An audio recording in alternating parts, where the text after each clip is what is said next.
Rob, really looking forward to your talk. Cool. You now have 15 whole minutes. Woo! All right. So who's this smug little guy on the right here? So that's my son, Adam. And for a 24-hour period last June, Adam was, while we were in London visiting Legoland actually, Adam was the richest person in our entire family. So why was he the richest person in our family? Well, Visa had a European-wide service outage, which meant that myself and my wife couldn't withdraw a single penny from the ATMs. So Adam, with a sum total of £45 sterling in his wallet that he'd been gifted by his grandparents for his birthday, was the chief financier of our holidays. Right? So for a moment, myself and my wife panicked, and we were like, how are we going to pay for food, accommodation, and transport in this foreign country without access to our bank accounts? And it became acutely clear to us how dependent we've become on software and how utterly vulnerable and helpless it can make you feel when it doesn't work. So we as software users have all been the victims of these kinds of problems. I can guarantee you everyone in this room has had an experience recently that's left them thinking, what the hell was a developer thinking when they developed this? But we as software developers, many of us have unwittingly become the perpetrators of these kinds of crimes. And it's our users that are cursing our very existence. But no developer that I know goes into work in the morning plotting, how can I make my user's life more miserable today? So with the best intentions in the world, why do we keep on putting our users in these horrific situations? Why do we keep on making these mistakes? But more importantly, how can we avoid them in the future? So my talk is going to be a talk about my journey, the lessons I've learned, and the tools and techniques I've used to help developers to avoid these kind of situations, to unearth risky assumptions, to be more aware of your biases, and to understand your users and your needs more deeply. So ultimately, we can build software that all of our users love and can rely upon.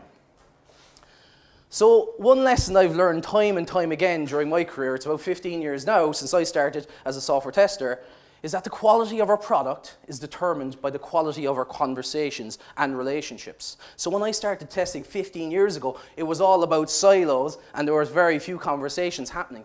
But I learned really quickly that if I worked closely with developers, I could get an understanding for how the product worked, where the risky areas were, and in turn, I could work with them to test locally in their dev environments and give them fast feedback.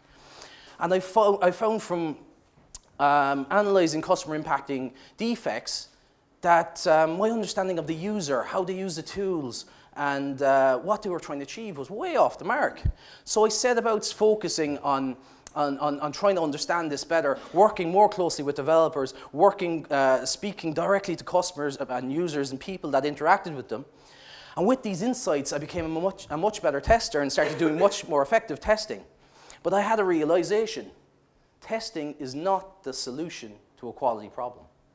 So I started spending more and more of my time engaged in trying to prevent defects rather than trying to detect them. So that's what led me to BDD. Oh, click. All right. So fast forward to about 2.5 years ago, and I just started working for a really progressive company, Popular, and on a brand new team. And I was really eager to make BDD a core part of the way our team worked. And I was delighted to hear when I joined the company that there was a team there already doing BDD. Fantastic. So I went to the team lead and I said, how's it working out for you? And he turned to me and he says, well, Daryl, the tester over there, he uses Cucumber to automate all the scenarios. It's great. So he goes away, he writes up the feature file, he posts a pull request, which the developers promptly ignore, and then he automates all those scenarios in Ruby while the developers get on with writing the production code in Scala and Java. And in the distance, I could hear the faint but distinct sound of Dan North weeping.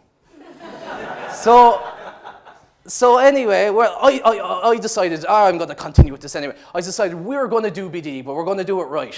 So I got my teammates together and I gave them a rousing speech, and I was like, it's about communication, or collaboration and conversations, about shared understanding and common language and user-focused examples. And BDD isn't cucumber, and it's not acceptance tests, or it's not Gherkin-style syntax. And everyone's nodding in agreement. And yeah, we got it, it's brilliant. We get the message. So then I did my first session with the team trying to distill scenarios. And I hit a couple of roadblocks, to be honest. So the first one was that the product manager and the UI UX person on the team didn't turn up. Because they were used to these kinds of conversations being incredibly tech-heavy, they were like, there's no value in this for us, and we're not going to contribute anything. The next thing was that when I asked the developers to start suggesting scenarios and examples, I was met with stony silence. It was like trying to pull teeth. So, faced with that, like, they were completely disinterested and disengaged, and they were on their phones or they were on their laptops. And to be honest, the session was more or less a complete waste of time, and it kind of eroded any enthusiasm that the team had for BDD. So only a matter of months later, we had the team had an experience that I like to call an oh shite moment. It's a horrendous moment of realization. So what had happened, we were about 4 weeks into a piece of work that we'd estimated would take us 6 weeks to complete. And being the pesky tester that I am, I found a scenario that didn't make sense to me.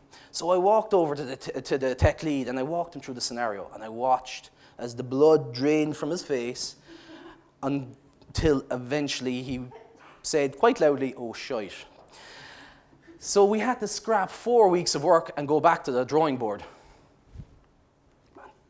So that experience left me really, really frustrated, because I felt that this could have been prevented if we'd had decent conversations up front where we explored these scenarios together. So I decided to act while the pain of the oh shite moment was still fresh, but I knew we needed to take another approach, and we had to get the whole team engaged. So I went away and I did some research. And I found a couple of techniques that I thought could help us. The first being Three Amigos, and the second being example mapping. So with Three Amigos, that helped us because it was getting the right blend of people with a user focus into the conversations. And example mapping was great because it gave us a focus. It was a simple yet structured approach that was visual and engaging and time-boxed. It ticked all the boxes, so we decided to give it a go. So I'll give you a brief overview of example mapping for those of you that don't know it. So this is very brief. So get the right people into the room. Write up your story, or start the timer, write up your story in the yellow card, capture your rules in blue stickies, capture the examples that demonstrate those rules in green stickies, and capture any questions that you can't answer in that room on pink stickies like I've shown here. So what we found was really, really important to getting this right was to get the right people engaged. So get people who know the user and understand them involved in the conversation. Get UI UX people involved. Get product people involved. And we also got the customer support engineers involved because they had the best understanding of the weird and wacky ways users use your product. So once we had gotten the right people involved in the conversations, I focused on trying to make those conversations as good as they could be. So the first thing I did was ban all technical talk from our example mapping sessions. I was like, we're focusing purely on our users, and we're going to stay in the problem domain. And the next thing I did was to ban all technologies. No laptops, no mobile phones, none of that stuff, just markers, stickies, whiteboard. That's all we bring, and the timer. And the next thing we did was we started using, as you can see here, sketches and personas to kind of drive the conversation, which was really cool and very interesting. And it was time-boxed and engaging, very, very good and very important to do that. But, and I started encouraging the what about and what if type questions to try and challenge people's assumptions. So what were the benefits of this example mapping? We started having really engaging user-focused conversation, and the benefit of that was, in these conversations, we now started having these oh shite moments before we went near the code, so we were anticipating these kinds of problems. Our stories were now really well understood, sliced, prioritized, and scoped. And what that meant is that when the developers were delivering something, they were delivering really well understood scenarios rather than these big vague stories. So there was much less rework, and all the communication was so much improved because at stand-up or whatever, people were talking in terms of scenarios and not tasks. So the product owner, the PA, or the product manager, product owner, whatever, developers, UI, UX, tester, all were speaking in the same language so we could understand progress and all that kind of stuff really, really clearly. So then my role changed a little. I went from working as a tester on an individual team to working as the head of testing in the organization and a test coach across 7 different teams. So that presented me with a whole new set of challenges.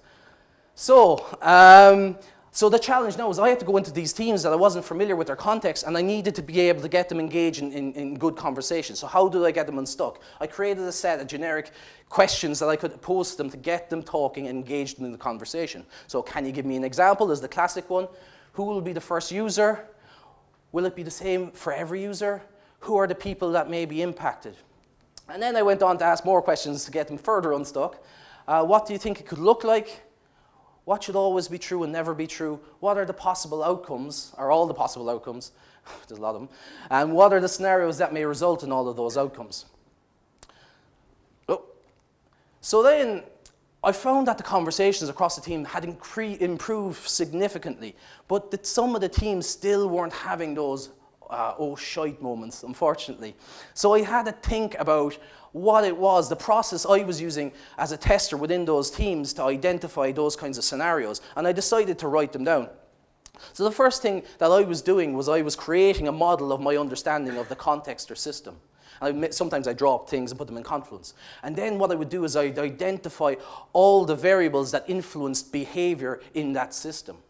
And once I'd identified those, I'd go and I'd mix and match those variables to create diverse scenarios.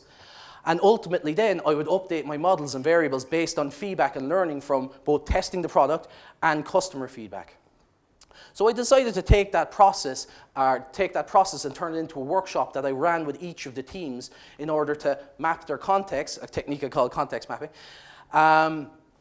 so that they could identify the important actors, variables, behaviors, and outcomes in their given context. So then when they wanted to do example mapping, they could pull out their context map and use this as inspiration for coming up with good scenarios for the what if and what about type questions. And they didn't have to retain it all in their heads. It was all in the context map.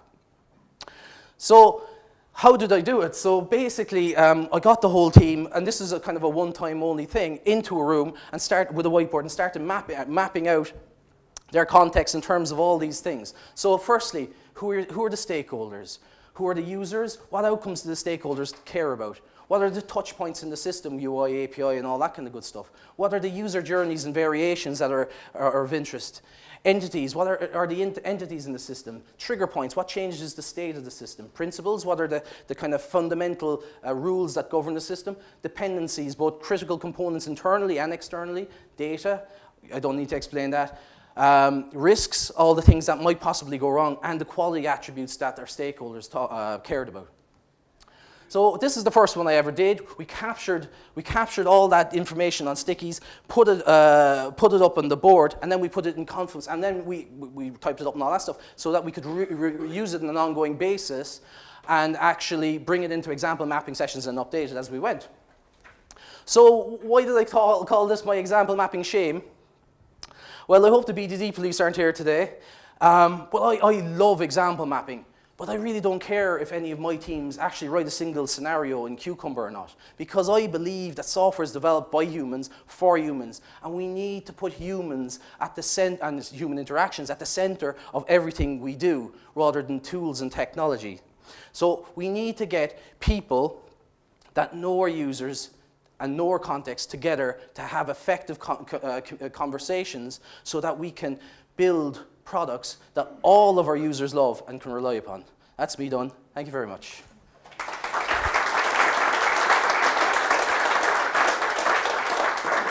Thanks, Rob.